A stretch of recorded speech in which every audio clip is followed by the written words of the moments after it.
शर्मा जी, जिनका दूसरी भाषण आप सबने सुना, पार्टी के हमारे महामंत्री संगठन माननीय शोकोल जी, मोहम्मद अकबर खान जी, पार्टी के हमारे जनरल सेक्रेटरी, हमारे दोनों सेक्रेटरी आरिफ राजा जी, मुदस्सर मानी जी, बिलाल परे जी, पार्टी के हमारे युवा मोर्चा के सीनियर लीडर, यहाँ के जिला के अध्यक्ष सलमान शेख जी, पार्टी के सभी प्रमुख कार्यकर्ता बंधु, जिलाओं के अध्यक्ष, मातृशक्ति, दोस्तों, साथियों, सबसे पहले तो मैं उन प्रमुख कार्यकर्ताओं को, नेताओं को साधुवाद देना चाहता हूं। दानिश भट्ट जी जो स्टेज पर हैं, खालिद साहब, सैयद अब्बास रिजवी जी, मंजूर हमारे डीडीसी तराल से, नजीर गिलकार जी, और वो भारतीय जनता पार्टी के साथ सभी आज के इस प्रमुख कार्यक्रम में, और मैं साधुवाद देना चाहता हूं, आप सबको एक मुबारकबाद भी देना चाहता हूं कि आप सबने रमजान का एक मुकद्दस, एक पवित्र महीना जो है वो चुना। हम सब जानते हैं कि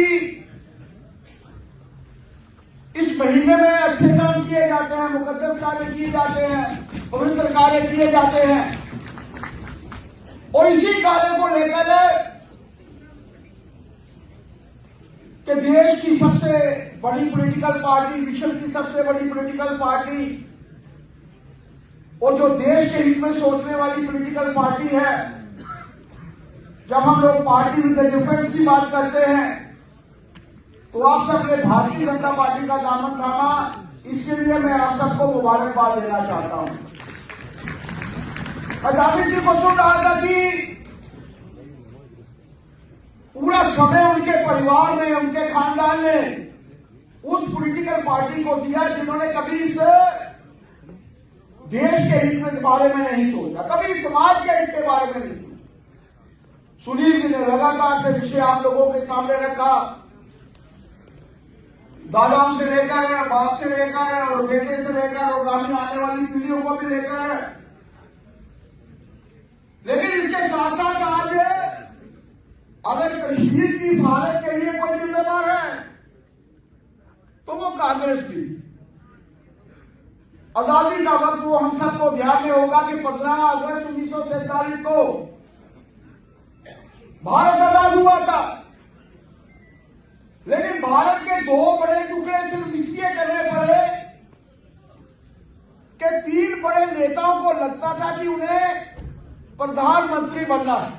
3 बड़े मैं नेता इसलिए कह रहा हूं कि एक को जम्मू कश्मीर का भी प्रधानमंत्री बनने का शौक,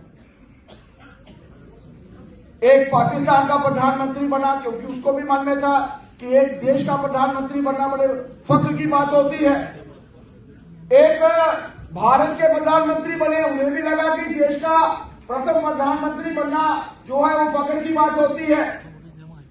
और एक 15 मार्च 1948 को जिन्हें लगा कि जम्मू कश्मीर का प्रथम प्रधानमंत्री बनना भी एक बहुत बड़ी बात है।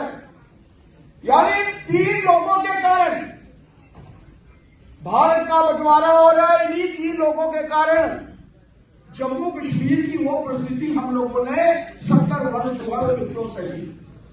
ये ठीक कहा दानिश भट्ट जी ने कि इस 70 वर्ष के अंतराल में,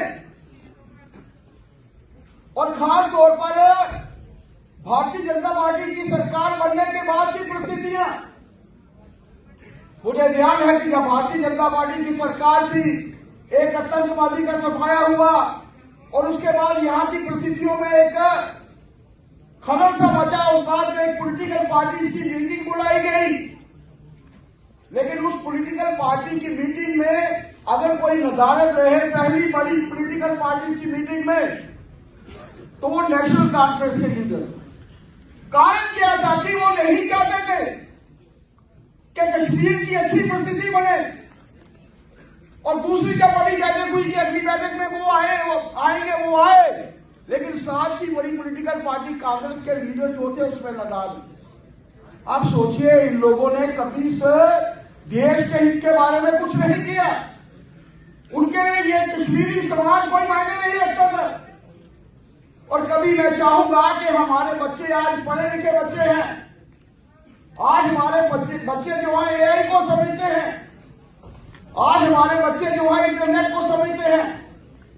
आज इस मोबाइल के युग के जमाने में कभी आप उनको इतिहास पढ़ने के लिए दीजिए तो आप लोगों के ध्यान में आएगा कि आजादी के बाद और 5 अगस्त 2019 के बीच में अगर किसी ने कोई फायदा लिया है तो वो मात्र 100 परिवार थे। 100 परिवार से ऊपर कोई परिवार नहीं था। वहां से कितना पैसा केंद्र से आता था, क्योंकि सरकारें कांग्रेस की थी लगभग सारे समय में। जितना भी पैसा आता था वो उन 100 परिवारों के बीच में मित्रों बंटता था। लेकिन आम कश्मीरी समाज के लोगों को शायद समझ नहीं आती थी, क्योंकि उनको समझने का मौका ही नहीं दिया जाता था। और आज जिस तरीके से भट्ट साहब ने बताया कि 5 अगस्त के बाद, और ये सही कहा गया कि 5 अगस्त 2019 के बाद हमारे बच्चों के बस्तों में आज पत्थर नहीं, आज हमारे बच्चों के बस्तों में लैपटॉप है, आज हमारे बच्चों के बस्तों में किताबें हैं। आज वो विश्व भर में अगर कोई कंपटीशन में आए हैं तो वो हमारे इस समाज के बच्चे आए हैं। कारण ये है कि हम लोगों को एक राह मिली, और हमें धन्यवाद करना चाहिए देश के प्रधानमंत्री जी का। मैं तो साधुवाद देना चाहता हूं कि आज इस मुकद्दस महीने में आप लोगों ने भारतीय जनता पार्टी का दामन थामा है, और वो भी पार्टी विद डिफरेंस की जब मैं बात करता हूं तो देश के हित के बारे में अगर सोचने वाली कोई पॉलिटिकल पार्टी है तो वो भारतीय जनता पार्टी है। आज 11वीं पहचान से, जब से भारतीय जनता पार्टी आई है, 11वीं पहचान से हम लोग चौथी बड़ी पहचान की तरफ जो है हम लोग पहुंचे हैं। और इस चौथी बड़ी पहचान की तरफ पहुंचने में मित्रों ये आप सब लोगों का भी हाथ जो है। कारण ये है कि अब लोगों को लगता है कि समाज के रहने वाले हर वर्ग के लोगों को लगता है कि देश के प्रधानमंत्री जी ने उनके बारे में सोचा है। लाल किले की प्राचीर पर खड़े होकर देश के प्रधानमंत्री जी ने अपने भाषण में कहा था कि मेरी सरकार जो है ये मातृशक्ति द्वारा चुनी गई सरकार है, तो बेटी बचाओ बेटी पढ़ाओ को लेकर मातृशक्ति के लिए उन्होंने कार्य करना शुरू किया। मेरी सरकार नौजवान द्वारा चुनी गई सरकार है, तो नौजवान को कार्य देने के लिए उन्होंने जो है वो शुरुआत करनी शुरू की। मेरी सरकार किसान द्वारा चुनी गई सरकार है, तो किसान को किसान सम्मान निधि के तौर पर जो है वो पैसे देने की शुरुआत की। हर तबके के लिए, हर समाज में रहने वाले हिस्से के लिए देश के प्रधानमंत्री जी ने कार्य करना जो है वो शुरू किया। मित्रों, आज इस ज्वाइनिंग में जिस तरीके का मैं आज एक उत्साह में देख रहा था उनके कार्यकर्ताओं के बीच में, उनके नेताओं के बीच में, मेरा ये कहना है कि भारतीय जनता पार्टी तो मजबूत होगी, इसमें कोई दो राय नहीं। क्योंकि उनके आने के बाद जिस तरीके का एक वातावरण आज कश्मीर में बना है वो समय सही था, ये सही कहा गया। मुझे भी याद है कि 97-98 में जब हम लोग भारतीय जनता पार्टी की मीटिंग भी करते थे तो समझा जाता था कि यहाँ पर कुछ पाप हो रहा है। लेकिन आज का वातावरण देखकर अपने आप में लगता है कि भारतीय जनता